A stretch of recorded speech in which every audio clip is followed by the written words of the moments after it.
Welcome back, my friends, for another fun reloading video. Today is part 4 of our ongoing series, Smokeless Powder versus Powder-Coated Bullets. If this is your first episode, make sure to go back to episode 1 to get sort of the background and details about how we got to where we're at. But I will go ahead and get you caught up to speed for where we are today. Today's date at the time of this recording is approximately April 22nd, 2021, 9:24 p.m. Central Standard Time. So anyways, in our last episode, we had some new developments here with Titegroup. So I'm very excited to see what we have today in store here, and if our CFE223 has had enough time to take any effect. So we're going to go just like we have in the past. We're going to start over here with our first powder and work our way through. We'll take a look and see what they are doing to our powder-coated bullets. And my specific powder was from Prismatic Powders. You can also get the specific part number back from the first video if you want that, because I forget that right now and I don't have my notebook. So here's our first powder. This is H110 Clays. So one thing I haven't been doing in our past episodes is smelling our gunpowder here to see if it has actually aged or been left open too long. And that could be the case here with my crappy Tupperware containers I'm using. So here's Clays with our projectile. Let's just pull this bad boy out here and see what we've got. So here's a look at our projectile. We have a little flake stuck on there from static, but we can see that there's still a nice sort of mirror lustery finish on our bullet here. And when I get to some ones that have been affected, you'll see that those are much duller, and this is not taking any damage at this point.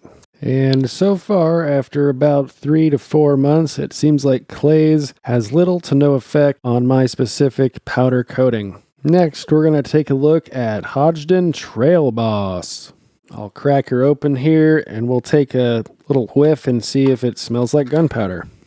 Actually, Trailboss has a stronger smell than the Clays did. So let's pull this guy out of here and take a closer look at it. And on our second example, we can still see the nice mirror finish. It's still, if you've ever felt a powder-coated bullet, it still has the same feel. It's not tacky at all, and it's still beautifully powder-coated. And it seems at this point, Trailboss is also going to be okay for longer-term storage. Up third, we have we have powder H110 from H110 as well. We'll take a little sniff here. Oh yeah, see, now this one is still quite pungent, I will say. And actually, since these other two have had an odor, I'm going to go back and actually smell Clays out of the bottle and see if it actually has a stronger odor like these do. But anyways, here's a nice close-up of H110. Let's pull this little guy out of here and take a look. And here we have our bullet from H110. Also still a nice mirror finish and only a little static keeping the powder on my gloves. The bullet is not tacky at all. Still has a nice slick coating to it. So I think H110 is also going to get a pass for now. So back she goes. Are you guys ready for it? Have you been waiting for this moment where we get to look at the Titegroup and see what has happened after 4 months of Titegroupping? Okay, so I guess we're starting with the old smell test these days. So let's pop her open here. There we are. Yeah, still, it's got that nice new car smell, right?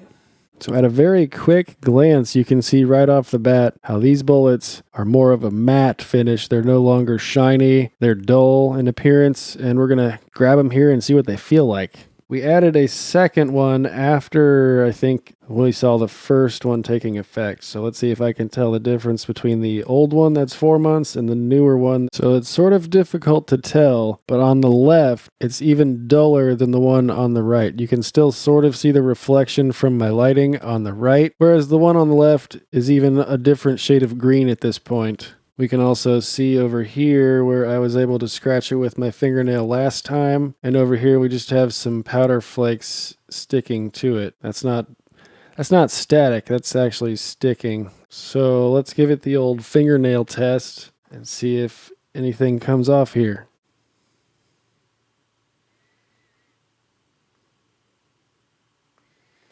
It's actually sticky feeling, but you're You're not supposed to be able to do that with your fingernail. It's hard to get the camera to focus up here, but you can see right on the nose there, I was able to take it down to the bare lead. And that is not supposed to be a function of a powder-coated bullet. So this was our older example. Let's see what the younger one has to say. So this one also feels sticky to the touch, and you can see the powder flakes also stuck there, not from static. And we'll give this the fingernail test. Yep. Not quite as easy as the older one, but as you can see, we're still able to booger up that jacket pretty easily.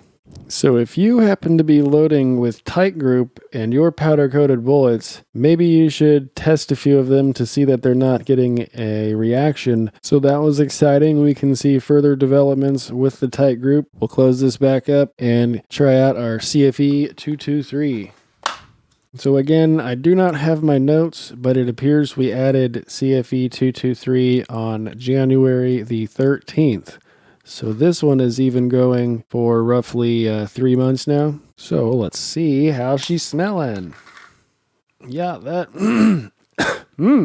smells like gunpowder. So here's a close-up of our CFE223. One of them was pulled from a round that was loaded with a collet bullet puller, so we'll see some damage to that. I threw that in there just to see if it would maybe eat away through a thinner coat of the powder coating. And here's our two examples from the CFE223. Again, back to that nice shiny mirror shell finish. We can see the one on the left has been squeezed by a collet puller. There was a little bit of exposed lead from where it had been seated and then pulled, but they do not feel sticky.